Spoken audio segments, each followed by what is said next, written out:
Well, it's been a few years at least, but I'm thinking about kind of bringing the old YouTube channel back. Feels kind of weird talking to a camera. I haven't talked to the camera in probably 8 or more years.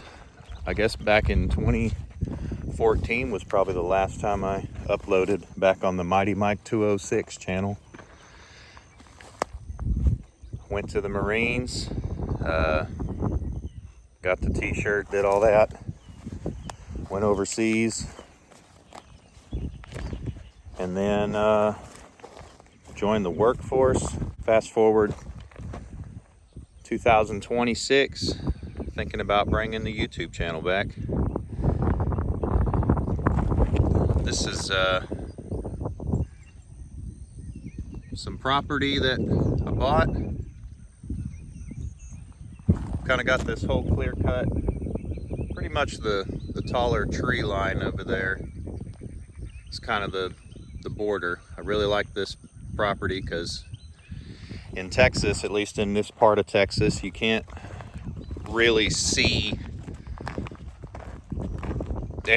anything because of the trees. I mean, the pine trees are just so tall that you can't really see anything. But well, this property has a hilltop, and out towards the well, technically that's not west. West is out over here, but still you can see over the top of the trees, and you get really nice sunsets out here. So I thought this was home, and slowly kind of been developing it. I have amassed an army to help me with various tasks. This is Lady. She's the entertainment. And this one is Minnie.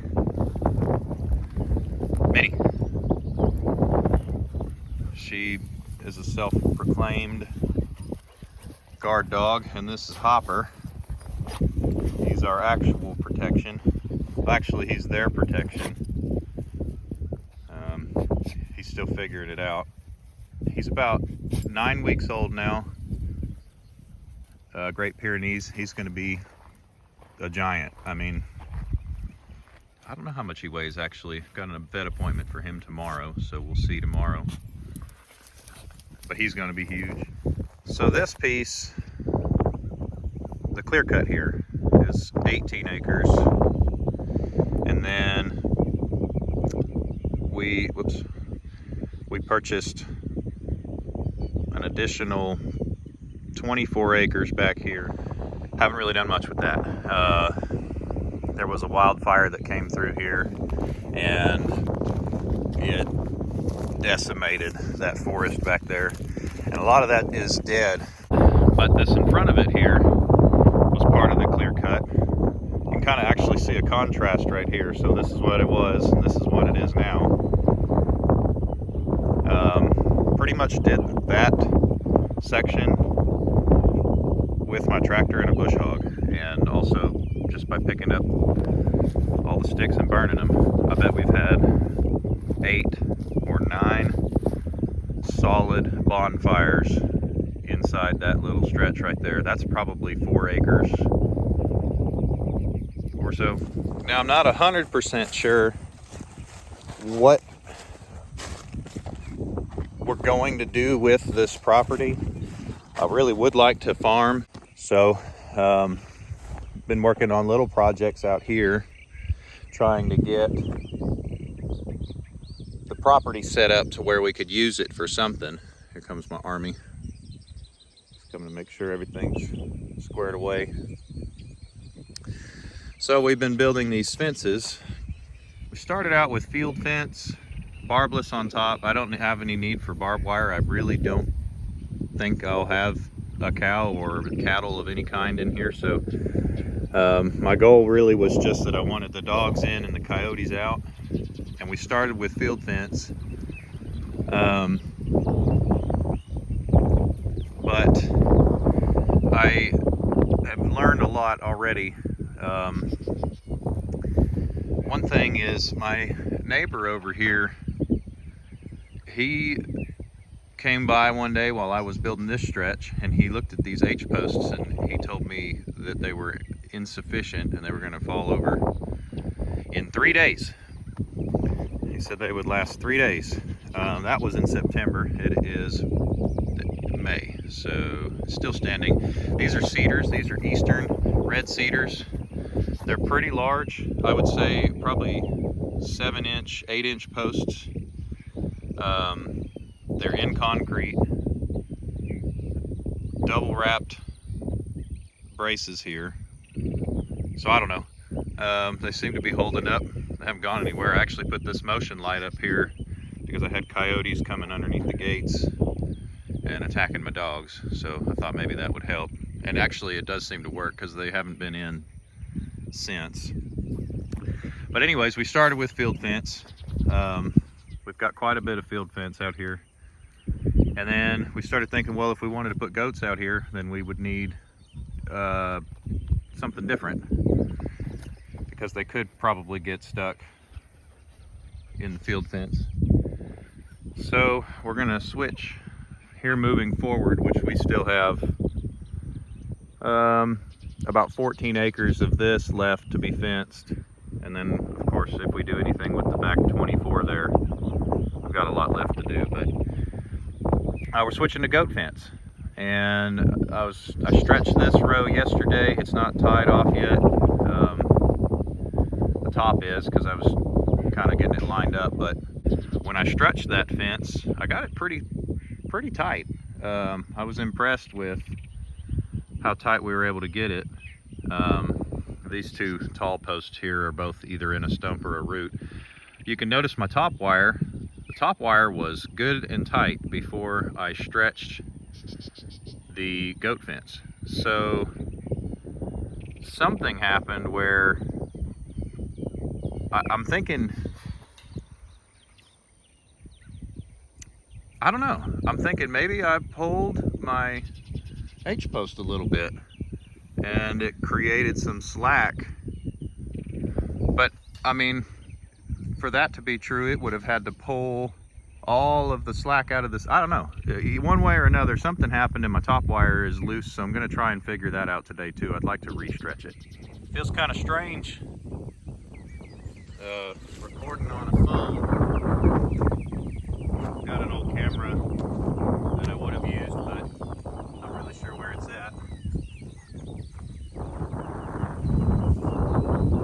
Something about being in the South, or I guess just any wooded part of the United States, is ticks. And they're pretty bad this year. But if you get bug spray that has DEET in it, it's supposed to help with that. And I have never really, anytime that I've used bug spray that had DEET, I've never had problems with ticks, so I'm inclined to believe it. So today, what I'm going to be working on is finishing up the tie wire on this stretch. This is kind of a trial run for this goat fence. I'm figuring it out. I actually really like this fence. It felt like, when I was stretching it, it felt like it stretched a lot more uniformly or evenly all the way through. I was able to get it a lot tighter. One thing that does kind of suck is getting the tie wire on the very bottom strand. It is a hassle, it really is. I've figured out something that works, and I've been doing that. So I'll show you that here in a bit, and then just kind of keep going. Maybe I'll do a little time lapse or something and be coming up and re-stretch it, or tie wire in this whole section. There's a couple of locations where there's like a stump or something in the way of the fence, and I couldn't really decide what to do, so I decided to keep the top row the same, and then kind of bundle the bottom up on it, because in my mind I'm thinking, well, the stump won't be there forever. I mean, it's gonna rot. This is likely an oak. It'll go away, and maybe some years down the road I'll be able to just kind of step on that wire and re-secure it on the bottom. Got a good corner here. This is a steel corner set in concrete. Here's my survey stake. Going back up. It's not as straight as it probably could be, but you know, I'm figuring it out. So pretty much buried the tractor in here. I was using the tractor as an anchor.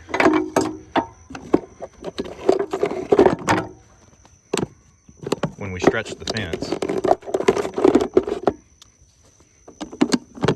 And that worked out really well. You can see what I had going on here. I didn't have any spare 2x6s, so I used this digging bar, wrapped the wire around it,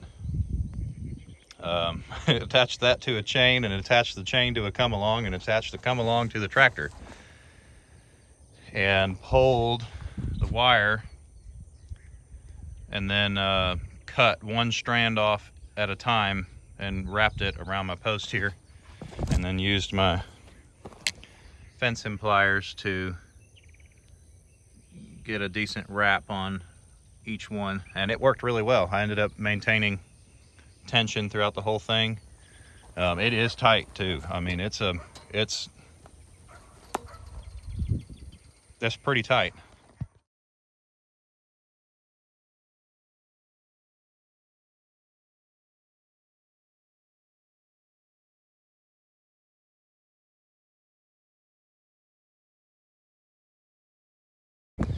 Well, my camera fell over on my little time lapse. That sucks.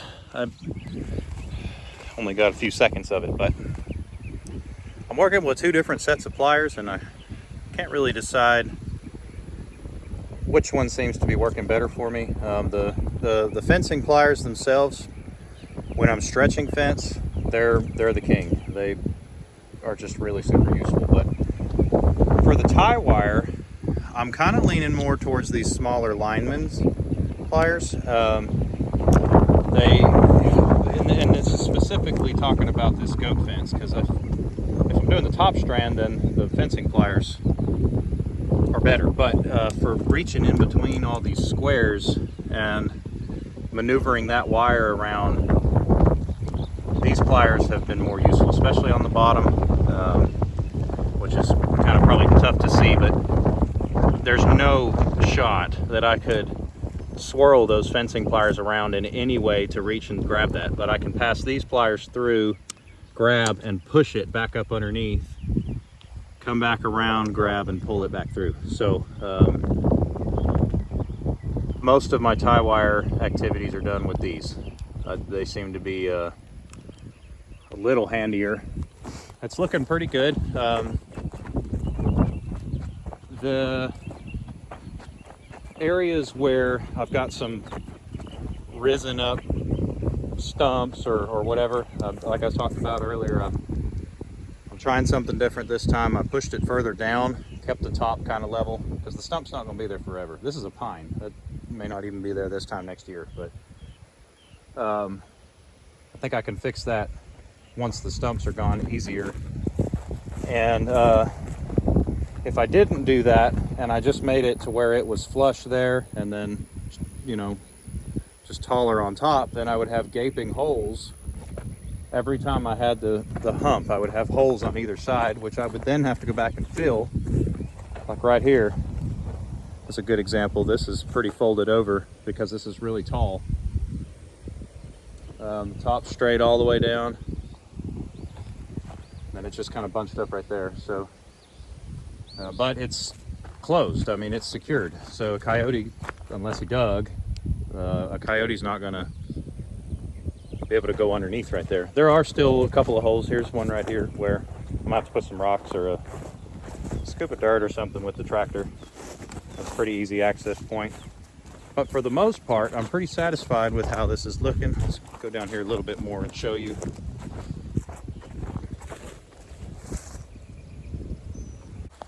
I've got a lot of tension, something we did different on this stretch. Up above we stretched one time and then attached to our H's and everything, but down here I wanted to try it different. I stretched it 3 times, and on the last time I let it sit for about an hour and then came back, stretched it maybe 1 or 2 more clicks, and attached.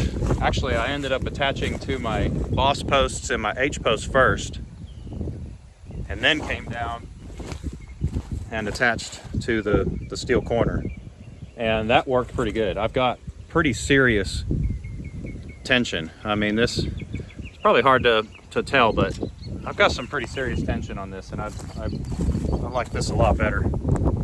It is looking good though.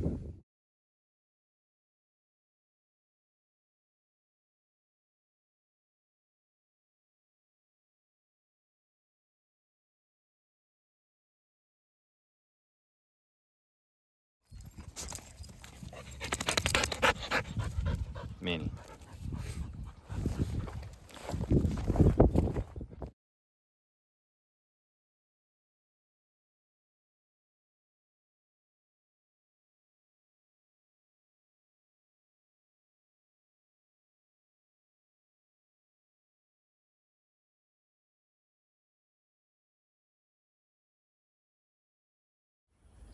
I imagine that some of y'all probably watching this, assuming someone's watching it, some of y'all might have seen this pop up on your subscription list, and about now you're thinking, who the hell is this guy? When did I subscribe to this dude? Well, channel's changed a lot over the years. Mighty Mike 206 back in the day was just kind of young Mike making videos about whatever I could think of at the time, being a kid, and I was real big into martial arts, Taekwondo and Judo mostly. Pretty good at Taekwondo, but I outgrew it and switched over to Judo, and that was pretty much most of my activities as a child, except for, you know, hunting and fishing. And so I don't know if you're wondering who this guy is that's on your subscription feed. Maybe you subscribed 8 or 10 or 12 years ago, and back then it would have been a channel about martial arts, maybe some short films and goofy stuff like that. I've since taken all that stuff. I haven't taken it down, it's just all on private, because in the professional world of the workforce now, it's not really ideal for me to have that sillier content out there, so for someone to find. So it's all on private now. Some pretty cringy stuff on there though, back in the day.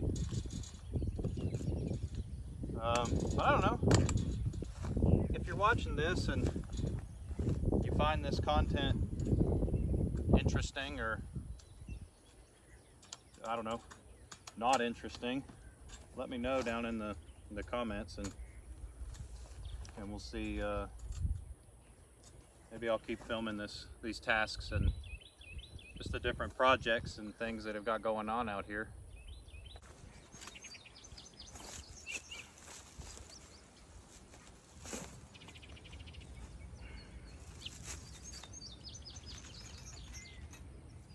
There's got to be a better way to do the bottom strand here.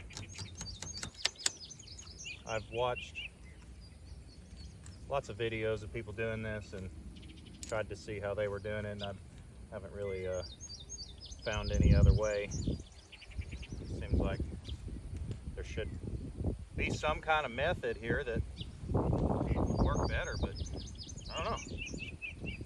If y'all know of a better way to do the bottom strand here, let me know, because I spend as much time on this bottom strand just about as I do the rest of the entire post.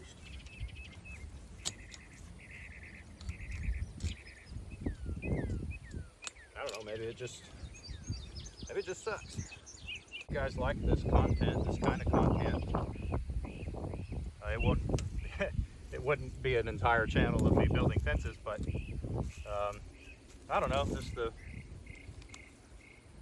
farming learning experience. If you guys like this kind of content, let me know, and then I can go get my bigger camera. It's got a better microphone with a windscreen on it. You're not going anywhere.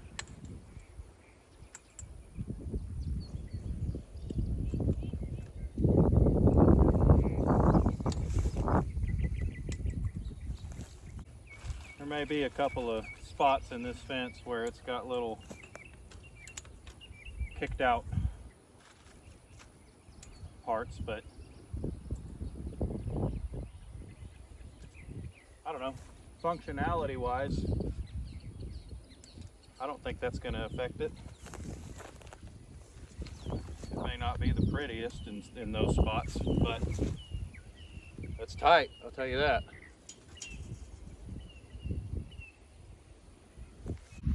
So I've gotten up to, got one, no, that one's done. 1, 2, 3, 4, 5, 6, 7, 8, 9. 9 T-posts left. This next 3 or 4 is really gonna suck. They are, you can tell, it's kind of bunched up. And I pretty much determined that I have to tie from the back side of the fence. So I need someone else to kick in on this fence while I'm tying it, I think. So I'm kind of stuck right now, because this whole next stretch, there's a couple of posts that I could get away with, but this stretch right here, I'm going to need to wait until I have some help. But that's okay. I got other stuff that I can work on. But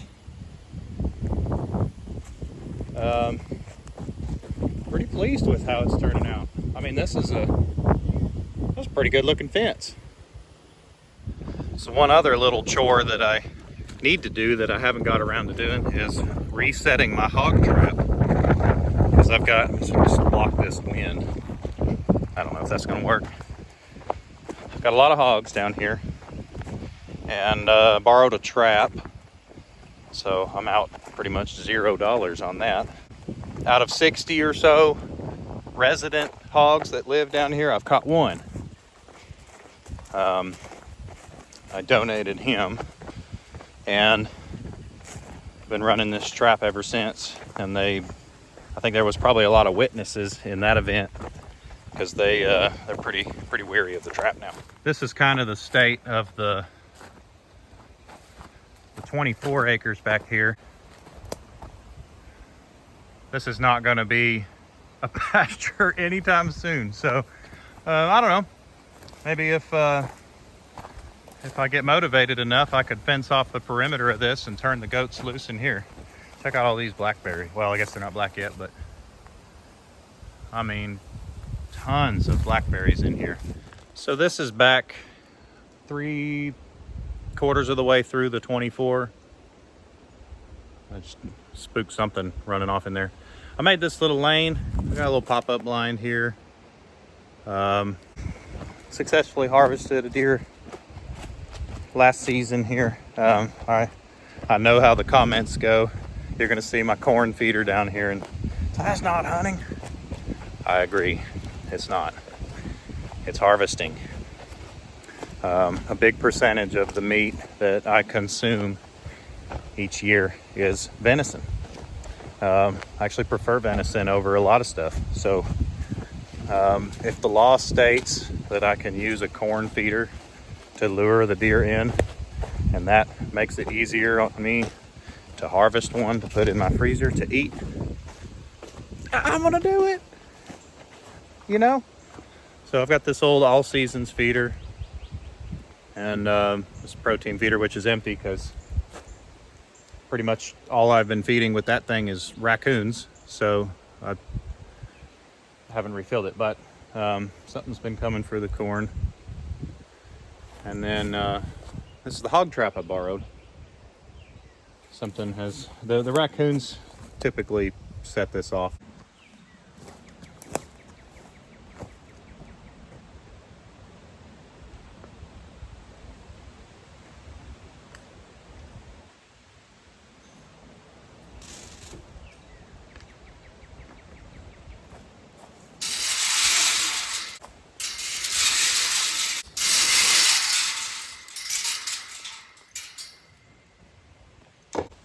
That'll work.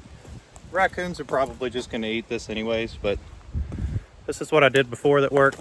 I just had some around the trip area and a little bit going out, just kind of convince them to come in, and seemed to work.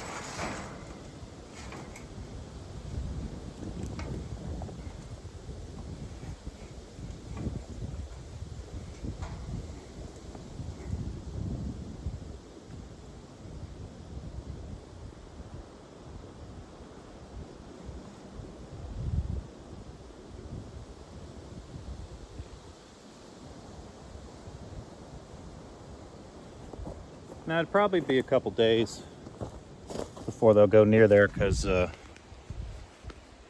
with me touching the ground all in there, they ain't gonna fall for it. They'll smell me, and basically everywhere that I just touched, they're gonna smell me. So it'll be a couple days. We got a lot of rain on the radar. Maybe that'll kind of wash my scent away and stir the hogs up too while they're at it. You can see where they've been rubbing on this tree. I just really want to put into perspective how big some of these pigs are. So you can see where they're rubbing the mud off of their sides and their bodies here, and that mud reaches to here, which is almost to my belt line. Almost to my belt. Actually, maybe even be to my belt. Big hogs, and they tear my stuff up. So could sit down here and try to shoot them, but could never shoot enough of them. Only thing you can really do, I think, is to deter them or remove the food source. If I take the feeder away, they'll go away. Here's another really pretty section of the creek.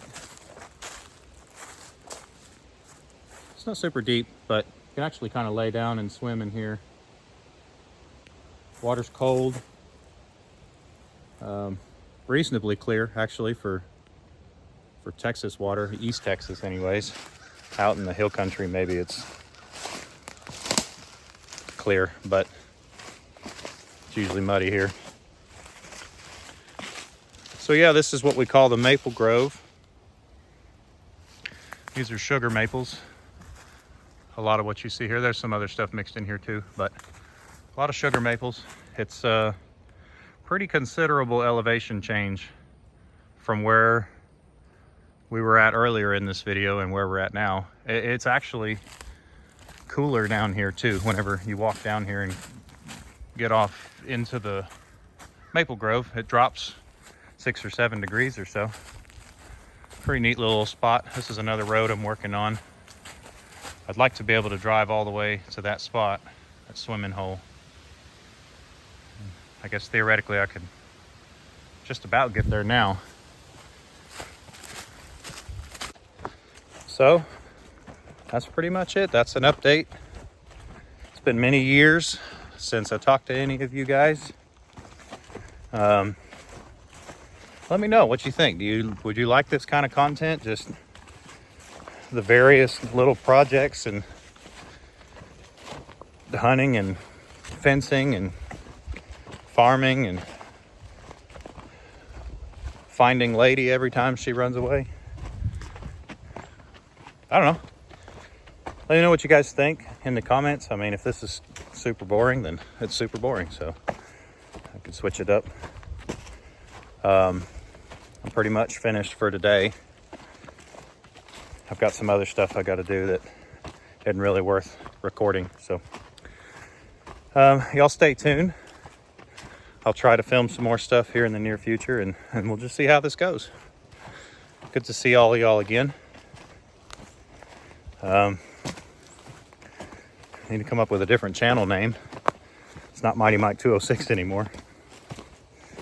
So anyways, I'll see you guys on the next one.